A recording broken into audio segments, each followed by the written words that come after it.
talk about books again. So this is part 2 of my bookshelf tour. So let's just get right into the second half of my bookshelf. If you haven't seen part 1, I just did the first half of my bookshelf, and now I'm going to move on to the second half. So yeah, let's get right into it. Their books are also color coded, so right now we are starting at green, my green books. And first up we have the book All Men Are Liars by Alberto Manguel, and I got this book, I got it for Christmas last year because I saw the cover on Pinterest and just thought the cover was so cool, and yeah, just the premise itself really interested me. Then I read it and it was a really good book, but I don't think it's not exactly my cup of tea. But essentially All Men Are Liars is about multiple people talking about this one man Alejandro. It's about all these characters talking about him, and they kind of all give different perspectives, and it shows things like myths and unreliable narrators and just loads of different people's perspective on who this man was. Some people who really liked him and some people who didn't, and how that clouds how people will talk about someone. And yeah, it was interesting. Not exactly my cup of tea, but definitely interesting. Next I have Small Things Like These by Claire Keegan. Now I've read one other Claire Keegan book, which was Foster, and I read that because I watched the movie The Quiet Girl, which is based off Foster. I love the movie so much, so I was like, I need to read the book. And I did not enjoy the book as much as the movie, unfortunately, but it was still a very good book. So this is another book by Claire Keegan, Small Things Like These, and this book is actually getting made into a movie with Cillian Murphy as the main character, so I just had to read it.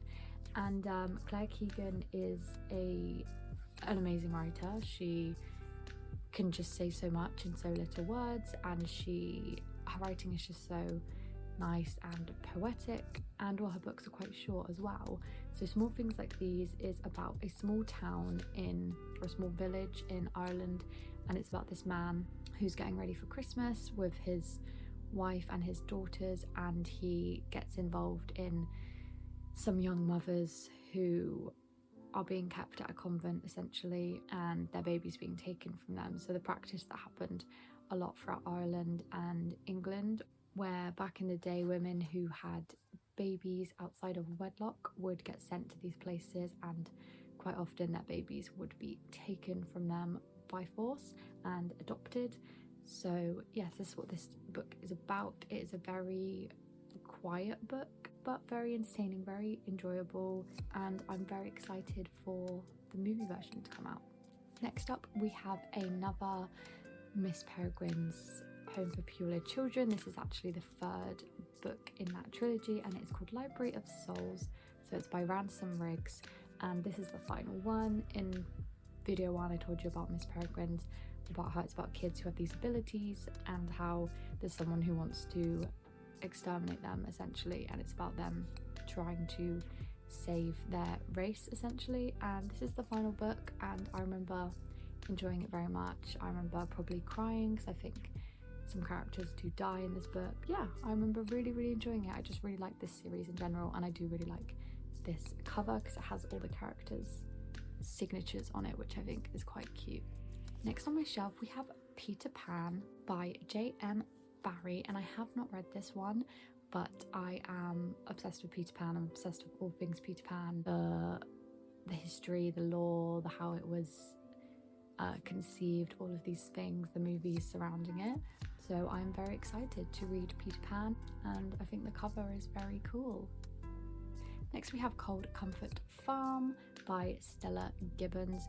I recently finished this. Also, we've moved on to the blue books.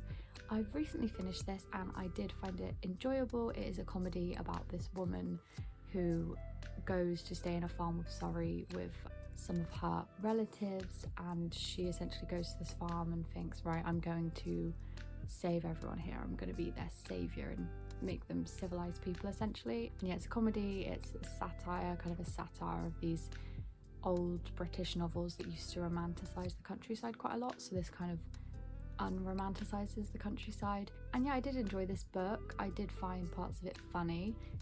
The only thing I will say is that I found it quite hard to get into because I swear it's like 100 pages in, we're not even at the farm yet. So I remember just waiting like, when are we actually going to get to the farm? But yes, I did enjoy it. Next we have If Only by Melanie Murphy. Now Melanie Murphy is actually a YouTuber who I watch. I love her videos. So I wanted to read one of her books because she has 2 books out. She has If Only, actually 3 books, but 2 fiction books, If Only and Glass Houses. So I wanted to read If Only, and it wasn't really for me. It's like a YA book, and also for older people as well, but it's like, I don't know, it's just not the type of books that I usually read, but it was okay. I mean, you know, I finished it. Yeah, I just remember one thing about this book was that the main character is quite self-deprecating and quite hateful towards other women because she is insecure, so she'll look at other women and be like, oh my god, you're so skinny, I hate you, I bet you starve yourself and all this stuff. And you hear a lot of her inner monologue. And I really didn't like that because, I don't know, I just found it really annoying, and like, she just to me came across as like a horrible person, and I don't know, I don't have an inner monologue like that, and I was just shocked to think, wait, some women actually have an inner monologue like this, and maybe they do, and like, that's not their fault, but I found it really hard to read, that type of negativity essentially just the whole time from the main character, and it made me dislike her, to be honest. Next we have It's Not Summer Without You by Jenny Han. Now this is the second book in the Summer I Turned Pretty series, which I did talk about in video 1, and yes, I love that series, I love that book series. It's so fun, it's teen drama, it's boy drama, it's Conrad versus Jeremiah. Yeah, really enjoy this. Probably my least favourite book out of the 3 though, just because this is like very much the Belly and Jeremiah book, and I'm on Team Conrad, so yeah, it's my least favourite, but it's still good. And now we have The One by Kiera Cass, and this is the 3rd book in the Selection series, which I talked about in video 1 as well. And yeah, this is the 3rd book, I think it's the 3rd book anyway.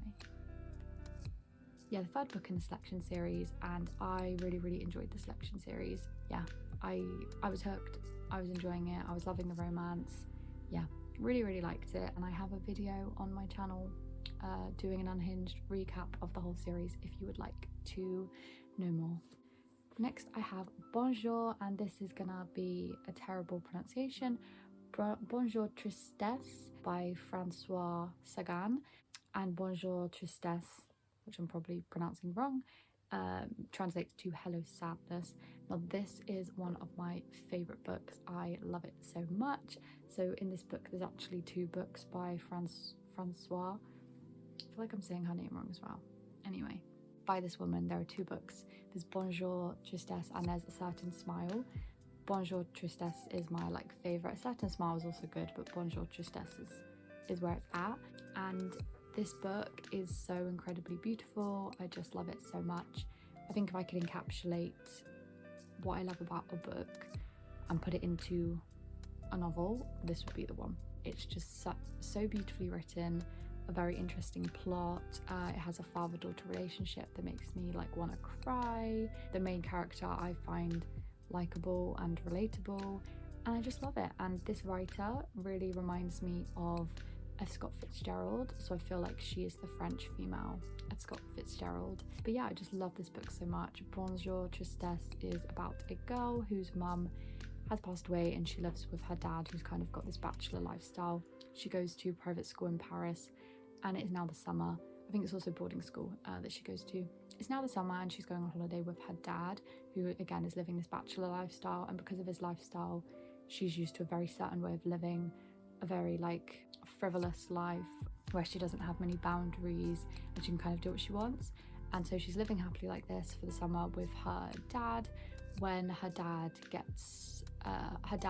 meets an old acquaintance called Anne, and they start to fall in love, and this really scares Cecile. I'm pretty sure the girl's called Cecile. Yeah, this really scares Cecile because she can just see how this woman, if they get married and if this woman becomes her stepmom, she's going to have a very different lifestyle. It's going to be very structured and there's going to be rules and all this stuff, and this frightens her, so she conceives a plot to try and break them up essentially. And yeah, the book is just So good, so good. I love it so much, and I would recommend it to anyone. It is so beautifully written, and it's not even that long either, so yeah. Next up we have Someone Else's Life by Katie Dale. Now this is a book I read quite a while ago. I think I probably read it for the first time when I was like 15, and it's essentially about these two babies who get switched at birth, these two girls, and it's about one of the girls trying to track down her original family, and then when she does this, everything gets revealed because the other girl realizes, oh, we were switched at birth. And yeah, it's just like, it's just drama, it's just teen, it's just like crazy. And I think I've read this about 3 times, and I really enjoyed it when I read it as a teen. And yeah, it's just like a solid good book for a teen, and I still have it. I just kept it because I don't know, I just remember really enjoying it, to be honest. So yes, this is Someone Else's Life. Next we have The Samurai Pretty by Jenny Hands. This is of course book number 1 of the Samurai Pretty series. I've already spoken about it, but yeah, I just love this series, so of course I have every single book in the series. Next we have book 2 in the Miss Peregrine series, and book 2 is called Hollow City. So again, it's by Ransom Riggs, and yeah, it's a part of the trilogy again, the trilogy that I did really like, I really enjoyed. I couldn't tell you what happens in book 2 though, at all. Yeah, adventures, I assume, but yeah, I can't really differentiate that much, especially not book 2, because I feel like book 2 is a blur, whereas I know book 3 is the end and book 1 is the start. But yeah, I did really enjoy this series, as I said, although I do think it is a little bit on the childish side, because I think at the end of the day it is kind of written for kids, or at least maybe a bit older kids, but still kids. So yep, it's a little bit on the childish side, but I still love it a lot. Next we have The Selection by Kiera Cass, which is of course the series I was already talking about. This is book number 1, and yeah, as I've said, I really enjoyed this series, really liked it, and I have a video on my channel if you would like to learn more about it. Next we have The Song of Achilles by Madeline Miller. I read this year and I loved it so much. Yeah, this is technically like a book talk book, but it is so good, and the people on book talk telling you to read it are right. It is so good. It's essentially a retelling of I think it's the Iliad, focusing on Achilles and his bestie, whose name I'll probably butcher, Patroclus, and essentially it's basically a thesis on how the writing in the Iliad and how the story of Achilles in the Trojan War shows that Achilles was gay with Patroclus, and it's essentially a thesis on that, showing a retelling from that point of view basically. And yeah, it's really good, it's really enjoyable.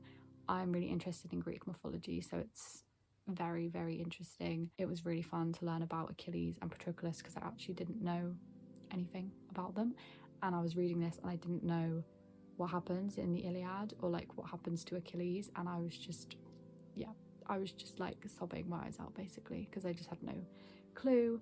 But yeah, really good, really nice writing, really good pace, really interesting, just an overall really good book. And I want to read more from Madeline Miller because this was so good.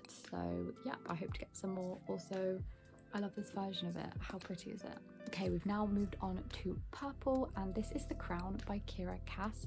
Now this is when we get into the books that are essentially the selection but continuing on. So there are 2 books that are about the main characters of the selection's daughter, who is the princess, and it's essentially this princess, Edelyn princess, going for her own selection and having to choose a prince / who's going to be king with her.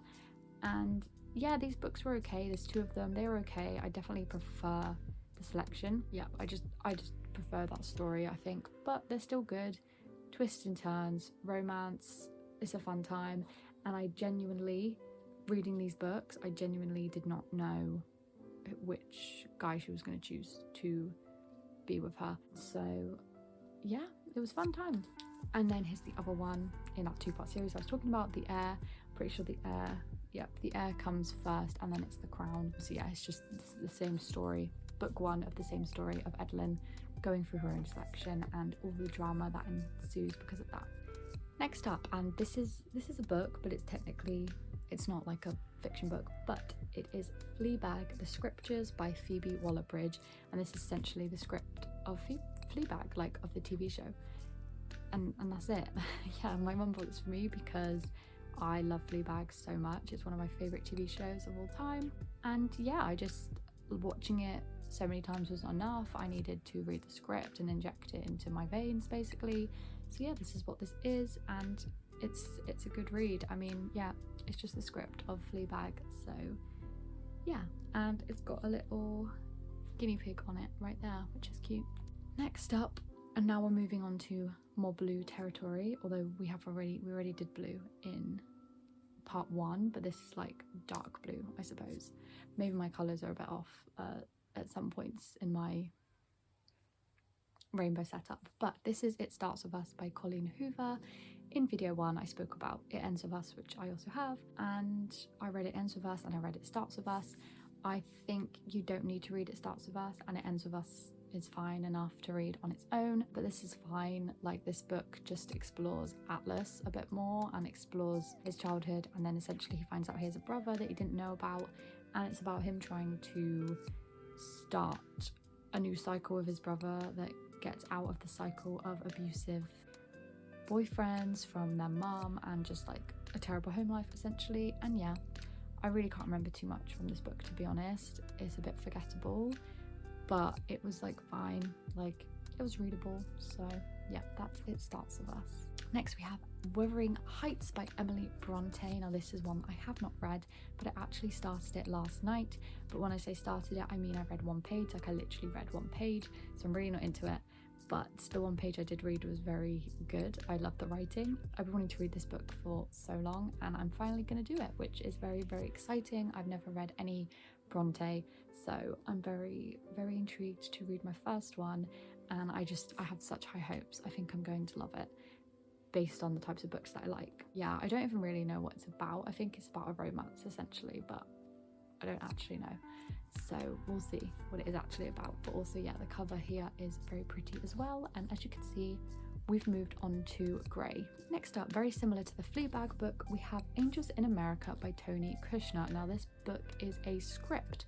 So this is a script of the play Angels in America, which is my favourite play of all time. It is a 7-hour-long play that I have seen, but I watched it in the cinema. I watched the National Theatre version, which is what this book came from, and the National Theatre version starred Andrew Garfield, which was a main drawing point for me because I love that man very much. But yes, Angels in America is my favourite play, and this is the script, and it's fat because it's, you know, it's a 7-hour-long play. Yeah, it's a really good play. It's essentially about gay people in the 80s in New York, obviously talking about AIDS and stuff, but then it's all these different stories. So it's about some gay men who have AIDS, some gay men who are in denial about the fact that they're gay men having AIDS, and then a Mormon man who realizes that he is gay but he's married to a woman. And also, I think, correct me if I'm wrong, but I think at least in the 80s being homosexual was looked down upon in the Mormon religion, so there's all those problems as well. So yeah, it really looks into homosexuality in the 80s, but also blends that in with religion and Mormonism. And there are angels that appear in the play, maybe because people are suffering with AIDS and it's a hallucination, or maybe because there's just angels in America, who knows. But yeah, I really love this play. I really enjoyed it, and yeah, it's my favourite play of all time. Next we have Conversations with Friends by Sally Rooney, the author of Normal People. This is her, I want to say her second book, but I could be wrong. And yeah, I did like this book. I definitely prefer Normal People. A lot of people hyped this book up for me, and it didn't meet the expectation fully for me. I still enjoyed it, but I wasn't blown away. But all I remember is after reading this book, I didn't feel like a person. Like, that's the only way that I can describe it. I did not feel like a person. I think it's because a lot of the things explored are so relatable, and I don't know, just the main character is a young woman and I'm a young woman, and it was just like, yeah, just like it felt like I was being seen a lot, I guess. And like, yeah, it was just like, wow, I really do have no universal experiences, huh? Like, yeah, I did enjoy it, but it did not completely wow me. But I really like Sally Rooney, and I really like her writing style, so yes, I did enjoy Conversations with Friends. and we are getting darker. The colours are getting darker. Next up we have Rumblefish by S.E Hinton. Now S.E Hinton is one of my favourite authors of all time. She wrote my favourite book, which we'll be talking about in a minute. And this is just another book of hers that I wanted to read because I'd only read my favourite one and not read any more, so I was like, let's read another one. So I went for Rumblefish. It's a very short book but very, very good. It's essentially about this boy, I think in the 1960s in Tulsa, who essentially just has this very certain view of the world that like he's like a badass and that everyone is scared of him and feels this certain way about him, and like he has a single dad and they're quite poor and he's quite naughty at school and he like used to be in a gang and all this stuff, and he just has this very specific view of the world and what people think about him and what people think about his family and his brother. And there's a lot of him idolizing his brother and who his brother is as a person. And the book is a very short book, it's like 100 and something pages. The book is essentially deconstructing this belief, and essentially the boy is telling us, this is how my world is and this is what I know to be true. And then the book shows us that none of it is true, basically, and that none of it's like that. Yeah, and it was really, really interesting. A very quick read. I love S.E Hinton's writing. It's extremely accessible, it's extremely fast, there's a lot of dialogue. So yeah, it's just really, really fast, and the books are not that long either. So yeah, love the writing. And it was also very sad. It was heartbreaking and I definitely cried. And there's also a movie of this film, so I'm excited to give it a watch, although I feel like it'd be terrible, but we'll see. But yes, I would recommend Rumblefish. I think it's very, very good. And now we have my favourite book of all time by the same author, and this is The Outsiders by S.E Hinton. This is her most famous book she wrote when she was 16/17, and I do have a whole video on this book because it is my favourite on my channel if you would like to learn more about The Outsiders. But yes, all I can say, favourite book. It's about 200 and something pages.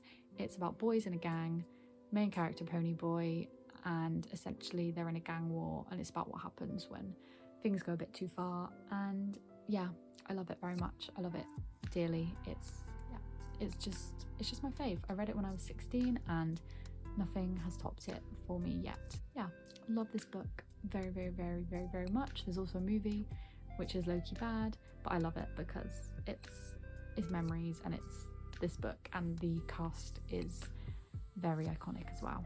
Next we have The Raven Boys by Maggie Stiefvater, possibly pronounced wrong, and this is actually a series, but I've only read the first one, which is terrible of me. I should read the rest because I did really enjoy this series, but I bought this essentially because when I was in secondary school, me and my friends did a book club, and one of my friends chose this as her book, and she'd read the whole series and like loved the whole series, so we read the first one as part of the book club, and I really loved it as well. It's been a while since I read it, so bear with for the plot, but it's essentially about this girl who moves to a school and she becomes friends with all these boys, the Raven Boys as I think she calls them.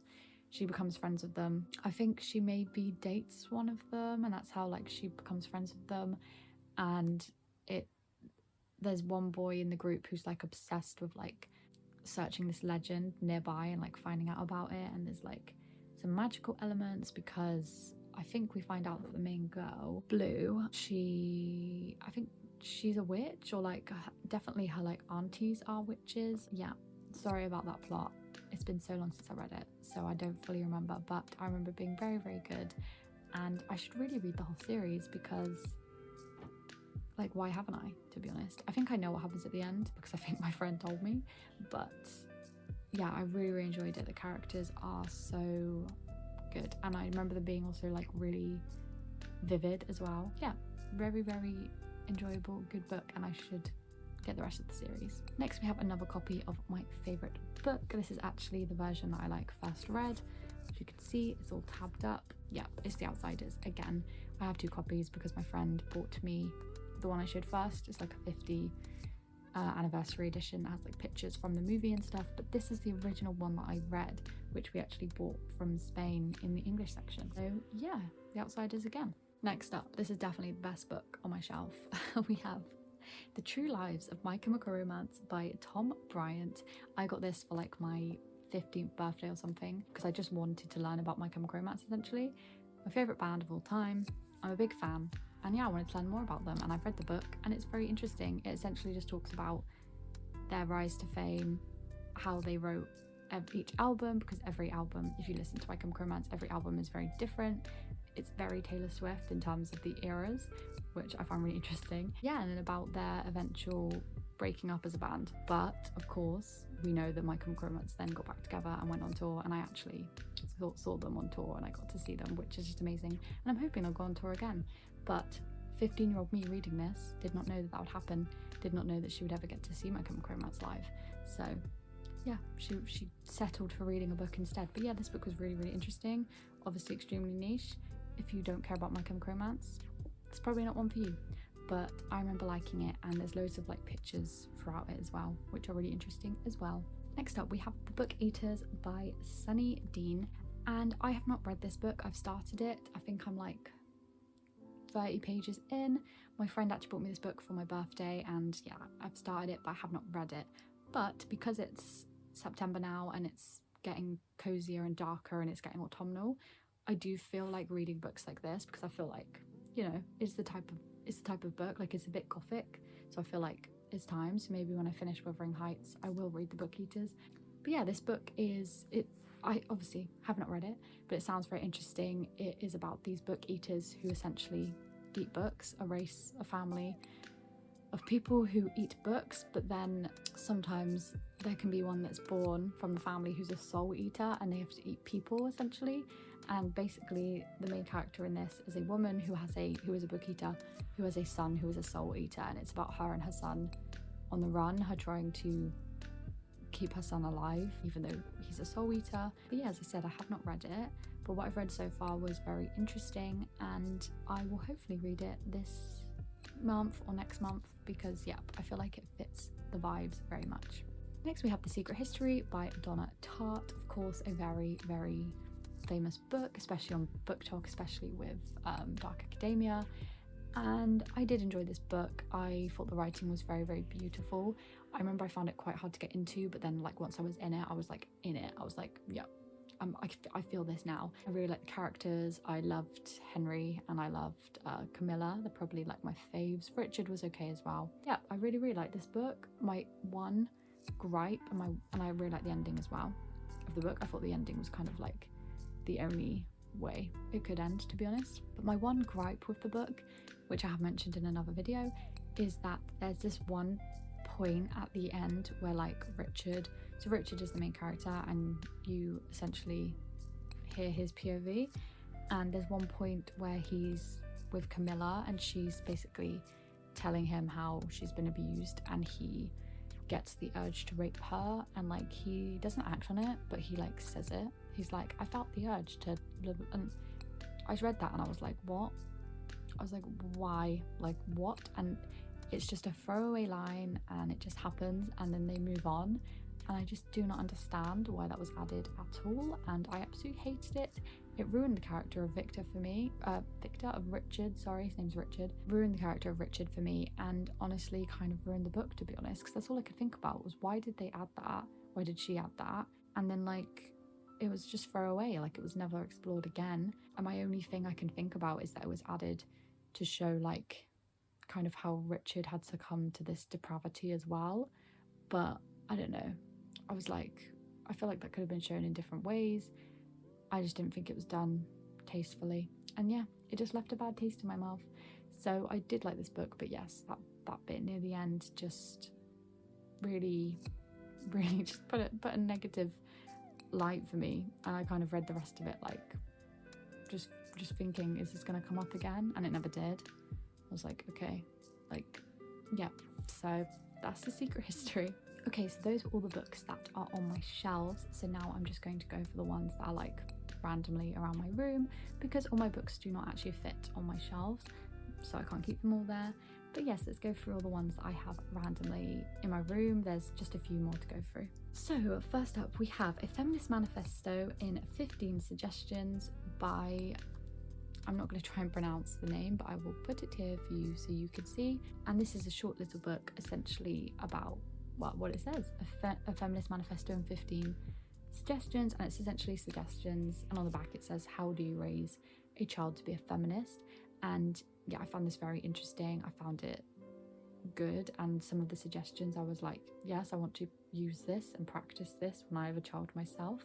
So I've kept it to read when I have a child myself and to refer to when I have a child myself, because it's all about essentially like, is any child raised as a feminist, but a lot like about women and like how do you raise a woman so that she doesn't hate herself, essentially. Yeah, so I will keep this and use it essentially because yeah, I found the suggestions good and I want to use them.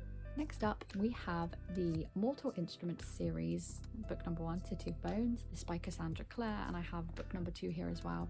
And I actually have the whole series. There's 5, I believe. There's 6. Yeah, this is the Mortal Instruments series, and I read this when it came out. I remember like the last book coming out and like my mum buying it and us being like, oh my god, give me to me, Rachel, basically.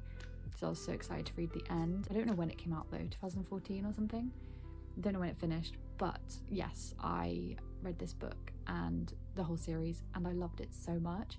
I know that it's like supposedly based off like Ron and Ginny and like it's a bit weird and there is a few like incesty like weird things going on, but I loved it. It was like a book that I read as a teen, fantasy book that I read, fantasy series that I read as a teen that I really liked, and yeah, I really liked it. I really liked the characters.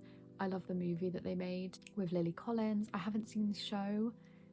Yeah, I haven't seen the show. But yeah, I really liked these books.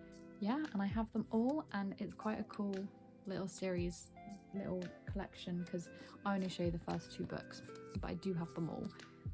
But it's like, if you put them side by side, it starts a picture, and it's essentially all the characters together. I think it's supposed to show like final battle scene, like it's all the characters in the final battle. But yes, I did really like this book, and I remember I really liked the ending, and I remember like crying and just having a really good time, and I really liked it, and I will reread it one day, and I feel like I'm gonna make a video of me doing that to try and like read it as an adult and see if I feel any differently. But yeah, as a 14-year-old reading this, I was hooked and I loved it so much. Also, speaking of Mortal Instruments, there's also another series called The Infernal Devices, which I also read. I think she wrote it after she wrote this one, and I think I love that one even more. I think it's only 3 books, but the characters, I don't know what it is, the characters in those books I love so much. I'm pretty sure it's Will, Jem, and I've forgotten the girl's name. She might even be like Cassandra or something, which is obviously the author's name. But yes, I remember those books so vividly. I don't have them physically. I should probably read them again at some point. I just remember loving those stories so much and loving the characters so much. So yeah, that's just something I wanted to mention because they go hand in hand for me because they're set in the same universe. So yeah, I just find it quite interesting. Next up, we have War and Peace by Leo Tolstoy. Hopefully pronounced that right. Yeah, I think this is the fattest book I own, and this is not read. I really want to read this. I'll hopefully read it next year. I might start it this year, who knows. But yeah, I really want to read this book, and I think I will make a video of me reading it. I actually love massive books and like getting really into a book, and yeah, I think I would really like to read War and Peace. I've seen a show adaptation of it and I really enjoyed that, and yeah, I just really want to read it. I've wanted to read it since a kid because I know like in loads of shows or movies that I'd seen, they'd always be like, oh, you've been writing for ages, what are you writing, War and Peace? And I'd be like, I want to read this thing that you're talking about that is so like huge, that's so long, that people keep joking about. I need to read it. Like, I just always wanted to read it, and yes, I hopefully will one day, but it has not been read yet. It is just on my shelf. I also don't love the cover, but what can you do? It's obviously a second-hand version. Yep, also this version is complete and unabridged, so that's fun. But yeah, I'll hopefully be reading it one day. But how massive is this? When I read this, I bet it's going to feel like an arm workout for me because it already feels so heavy. Yes, that is War and Peace. And then finally, the final book that I have on my bookshelf is The Songbird, a ballad. Sorry, I always say this title wrong. The Ballad of Songbirds and Snakes by Suzanne Collins, who is obviously the author of The Hunger Games. I have read all The Hunger Games, I just do not have the books. I used to, but I got rid of them, so I really need to rebuy them because I love those books. This is the prequel, about President Snow that they made the movie about this year, or was it last year? God, it was last year. That's crazy. And yeah, I love the movie. I watched the movie and I hadn't read the book yet, so I was like, I need to read the book. I've started it. I'm not too far in. I've really had a habit this year of like starting books and then not, and then stopping, and I don't know why I keep doing that, so I need to like actually like finish some books, you know. Yeah, I haven't read it, and what I've read so far I'm loving. I love the movie, I love her writing, I love The Hunger Games, so I'm sure I'm gonna love it. Yeah, and I should really get reading, because why am I not reading it? I don't know. Why have I stopped? I don't know. I've also taken the dust jacket off because when I was holding it I kept like bending the jacket and that really annoys me, so I was like, let's just take you off and read it like this. But yeah, I'm very excited to read it, and I'm just even more excited to know that she's obviously bringing out another book about Hamish and his games, and then it's also going to be a movie. Like, I'm just so excited for this Hunger Games resurgence because I love those stories and I love the lore and I love all of that so much. So yes, I'm very, very excited to actually finish reading this book, and I will one day, hopefully by the end of this year. We will see. But yes, that is The Ballad of Songbirds and Snakes. And that is it. That is all the books I have on my bookshelf. I said last video, but I believe I said there's about 60, I think I've got about 63 books in my possession, and I always want to buy more, but I'm trying to stick to my rules of not buying any more until I have read everything on my shelf. And I think last time I said there's about 12 I haven't read. I think it was something like that. So I've got to get reading, you know, I've got to get going. And also because it's September right now, I feel like when Christmas comes I'm going to get some books for Christmas, and then my rules are just going to go out the window again. But yeah, we'll see. I essentially, this autumn I want to read so much, and hopefully I will. And just filming this video, these two videos has really made me want to read like more. I love books so much and I love reading. Yeah, and hopefully you got some good recommendations from my shelf. I definitely need to purchase some books that are like favorites of mine that I do not have copies of. Like for example, The Little Prince, one of my favorite books of all time. I don't have a copy of it. I used to. I gave it away. Why did I do that? I don't know, but I need to get that book because I love it so much. But yeah, that was the video. Thank you for watching, and I'll see you next week in my next video. Bye.